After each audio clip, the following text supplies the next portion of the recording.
Hello, my beautiful city living family. Listen, here we're all about making sure that your green fingers are itching to be greener, and that is why today we're at Mountain Streams Nursery. We're going to be giving you guys some tips and tricks how you can keep your green spaces thriving. Listen, I know the struggle when it comes to climate change and you're figuring out how you're actually going to allow your green spaces to thrive, and that is why today we're going to be speaking to the owner as well as the founder.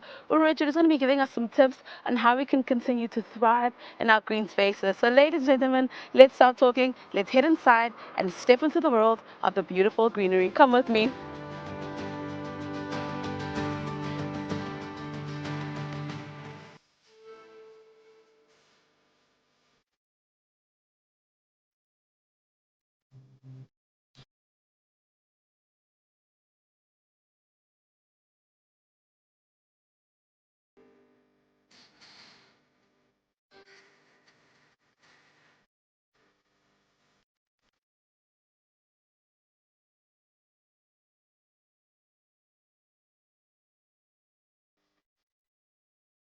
And right now, joining us is the owner of this beautiful place. And listen, I've been walking around the entire time.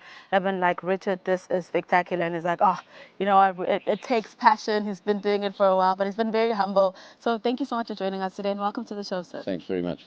How did you get into this? Obviously, we've had a conversation, and I know you've been in this for 28 years. But if someone doesn't know how you got into it, Richard, please do let us know. Right, I think you need to start off with a bit of a passion for the outdoors. I think that's important. I've always enjoyed the outdoors. As I said, I had a conservation background, Yeah. and then I was with Parks and Forests, horticultural background, um, and then um, and then bought the nursery, as I said, 28 years ago. Yeah. So I've had that background. I studied in that field as well. Fortunately, the municipality paid at that time. And then from there, I started a garden services and a landscaping business. But as I've moved on, some friends of mine have taken over the landscaping. They've kept the same name Yeah. and the garden services. Yeah. And they're doing well, so I'm pleased about that. And they support us as well, and obviously we promote them. So yeah, it's all good. It's a nice field to be in. For me, it's like a hobby. Yeah. Oh. You know what I'm saying? So I don't think many people can say in life Yeah. that you go to work and you actually quite enjoy, I love. meeting the people, working with plants. Because a lot of people don't realize that this is a living organism. So it's not like only in a bottle store or a TV shop where you close the door at 5 o'clock, you come the next morning And then you start you're back, again. Yeah, you're back to square one. Yeah, you have to look after these plants. They have to be watered, particularly in summer.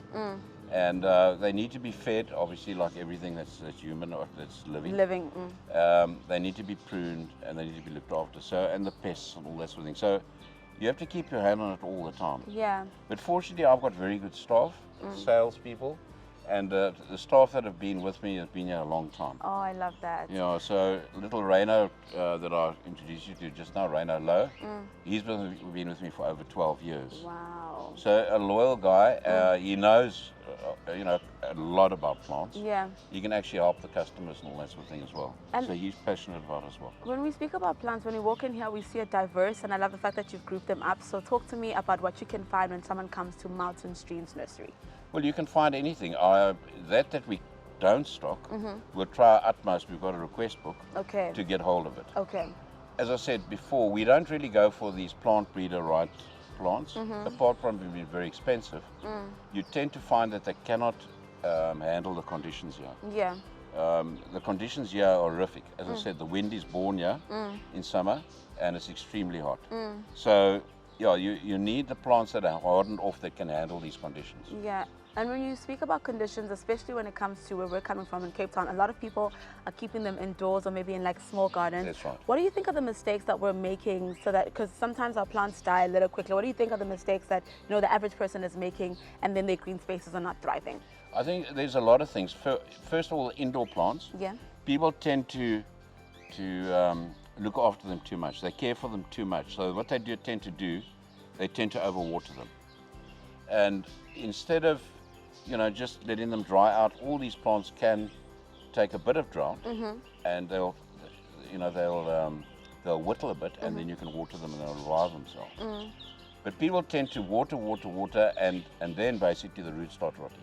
Okay. Another problem is that people tend to have trays in indoor areas, drip trays, Yeah.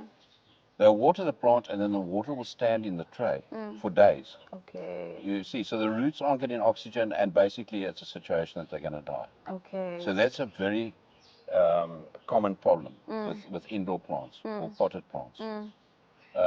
Outdoors, the same sort of thing. Winter, you don't necessarily need to water because obviously winter rainfall area, so you've got a lot of rain.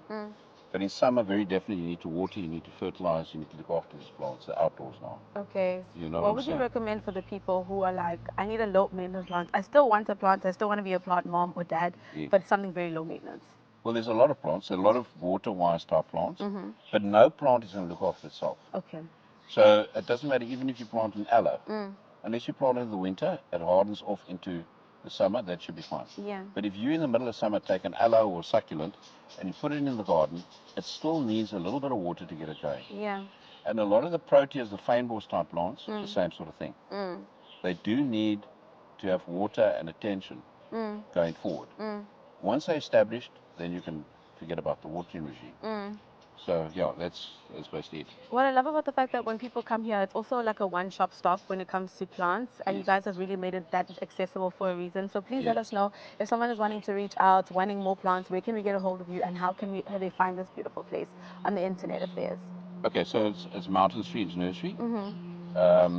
You also can tell us about the web page that we've got. Yeah. And obviously all the telephone numbers and the emails and all that sort of thing. All on the website. It's all there, yeah. But Ilse can give us more information on that. Amazing. And before I let you go, what would you say is the one plant that you love currently in this entire place? Just that one. Oh, that's a difficult question. I know. probably the Strelitzia reginae. What is you know, the crane flower, that orange one that's flowering at the moment. Okay. It's a beautiful plant. It's a good cut flower. Yeah. They're very hardy. They can take all the conditions. Yeah. And I mean, they're evergreen, so they're always beautiful, and it's a feature plant. Okay, thank you So for that's joining one of them. us. No, thanks very much for the invite. Of course, we're still going to be hanging around, seeing the different places. Hopefully, I'll get my hands a little bit muddy while we work on something. But Richard, thank you for joining us. Thank you very much.